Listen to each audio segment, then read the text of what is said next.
Hello sir, வணக்கம். Welcome to சதா garden.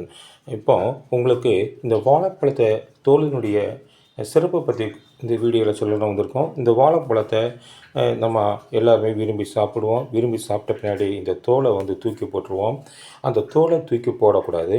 அந்த என்ன செய்யலாம் அப்படின்னா, அந்த வாழைப்பழத்தை சாப்பிட்ட பின்னாடி அந்த தோலை இந்த மேலே இருக்கிற காம்பை மட்டும் தனியாக எடுத்துருங்க. இங்கே பாருங்கள், இது காயாது. இது ரொம்ப லேட் ஆகும். அதனால் இந்த காம்பை மட்டும் நம்ம தனியாக எடுத்து வச்சிடுறோம். இது அரைப்படாது, ரொம்ப நேரம் ஆகும் காய்கிறதுக்கு. இது கனம் அதிகம். அதனால் இதை நம்ம பண்ண முடியாது. இதை தனியாக தூக்கி வச்சிடுறோம். இப்போ இந்த வாழைப்பழத்தில் அந்த தோலை என்ன பண்ணுறோம் அப்படின்னா, அப்படியே காய போட்டோம்னா காய்கிறதுக்கு ரொம்ப நாள் ஆகும். ஏன்னா இது கனம் அதிகம், ஈரப்பசையும் அதிகமாக இருக்கிறதுனால ரொம்ப நாள் ஆகும். அப்போ நம்ம என்ன பண்ணலாம் அப்படின்னா, அந்த வாழைப்பழத்தை இது மாதிரி பாருங்கள், சின்ன சின்ன தூளாக கட் பண்ணிடுங்க. கட் பண்ணி அப்படியே என்ன பண்ணுறீங்க அப்படின்னா, வெயிலில் நல்லா காய வைங்க. நல்லா இதை வெயிலில் காய வைங்க. வெயிலில் காய வச்சா இது சூப்பராக காஞ்சிரும். இப்போ அடிக்கிற வெயிலில் இது 2-3 நாள்லேயே காஞ்சிரும். காஞ்ச பின்னாடி என்ன பண்ணுறீங்க அப்படின்னா, இதை தூளாக்குங்க. அப்படியே தூளாக்குங்க. தூளாக்கி இதோட என்ன சேர்க்கணும் அப்படின்னா, இங்கே பாருங்கள், இந்த டீ தூளை சேருங்க. நீங்கள் கேட்கலாம், நம்ம டீ போட்ட பின்னாடி அந்த டீ வடிகட்டின பின்னாடி இருக்கிற டீ தூளை அதை சேர்க்கலாமா அப்படின்னா, அதையும் சேர்க்கலாம். அதை காய வச்சு அதை பால் இல்லாமல் கழுவி காய வச்சு சேர்க்கணும். அப்படி சேர்த்தா கூட 10% தான் அதில் சத்து இருக்கும்.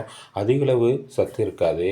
அதனால் அதை சேர்க்குறத விட இந்த மாதிரி ஃப்ரெஷ் டீயை நம்ம சேர்க்குறது சிறந்தது. இங்கே பாருங்கள், இதை இதோட தூள் பண்ண பின்னாடி இதை சேர்த்து நல்லா கலக்குங்க. ஏன்னா இதில் என்ன சத்து இருக்குன்னா, பொட்டாசியம் இருக்குது, ஏகப்பட்ட மினரல்ஸ் இருக்குது, வைட்டமின்ஸ் இருக்குது. இது செடிக்கு அதிகளவு சத்துக்களை தரும். பொட்டாசியம் பூக்கள் பூக்கிறதுக்கும் செடிகள் நன்கு வளர்கிறதுக்கும் இது அவசியம் தேவை. இந்த எடுத்துக்கிட்டிங்கன்னா, இது செடிக்கு தேவையான எல்லா ஊட்டச்சத்தும் இருக்குது. கால்சியம், மெக்னீஷியம், பாஸ்பரஸ், பொட்டாசியம் எல்லாமே இருக்குது. இதெல்லாம் சேர்ந்து இந்த செடியை மிக சிறப்பாக வளரும். அந்த செடிக்கு தேவையானது இந்த பொட்டாசியம் சத்து. இந்த பொட்டாசியம் சத்து அதிகளவு இருக்கிறனால அதை நம்ம அந்த செடிக்கு பயன்படுத்தலாம். எல்லாம் ரெண்டையும் மிக்ஸ் பண்ணி அப்படியே தூளாக்கி செடிக்கு எவ்வளோ போட்டால் போதும்னா, இந்த பாருங்க, இந்த அளவு ஒவ்வொரு செடிக்கும் சுற்றி தூவி விடுங்க. இப்படி சுற்றி தூவி விட்டு மணலை பரப்பி விடுங்க. அப்புறம் கொஞ்சம் தண்ணி ஊற்றி விடுங்க. அவ்வளோதாங்க. 2 நாள் 3 நாளில் பாருங்கள், உங்கள் செடியின் வளர்ச்சி அதிகமாக இருக்கும். இந்த டீ தூள் மிகவும் மகத்துவம் வாய்ந்தது. ஒரு செடி வளரலை, அப்படியே மொக்குன்னு இருக்கா, இந்த டீ தூளை அந்த செடியை சுற்றி போடும் பொழுது இந்த டீ தூள் உள்ள அந்த சத்துக்கள் அந்த செடிக்கு ஒரு வளர்ச்சியை கொடுத்து, ஒரு பூஸ்டை கொடுத்து அதிகளவு வளர செய்யும். இதே மாதிரி பண்பு தான் காப்பி தூளுக்கு இருக்கும்.